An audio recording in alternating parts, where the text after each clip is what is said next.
Peggy 18.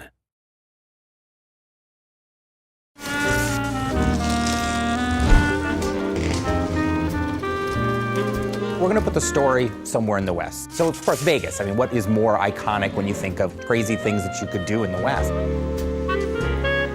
I think that was really the inspiration for the story, in a lot of ways, was looking back at the history of Vegas. We really think of it as a side story. In a lot of ways, we're revisiting stuff from the original 2 games, but it stands on its own.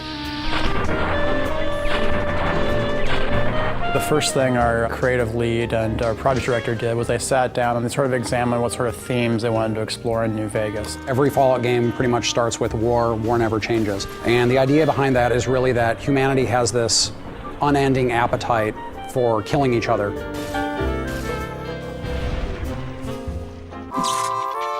Fallout New Vegas is a post-apocalyptic role-playing game. It's set a couple of hundred years after a cataclysmic nuclear war between the US and China, and it takes place at a time when the city of New Vegas is actually being rebuilt. Fallout 3 starts with you being born, and you're a baby, and you go through your young adulthood until you leave the vault.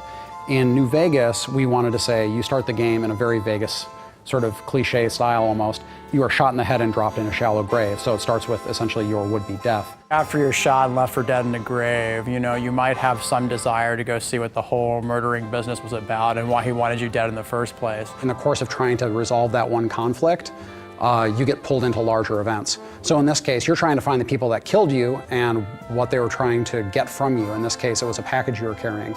So, of course, as you go around, you find out that what you were carrying is centrally tied into this major conflict in the area between New California Republic and Caesar's Legion and Mr. House, who's the guy that sort of runs the strip in New Vegas.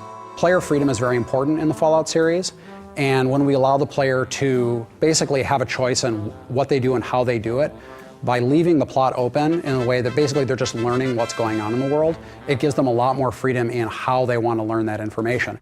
The environment is genuinely reacting to what you do as the player. You have a pretty extraordinary amount of control over the outcome of the game.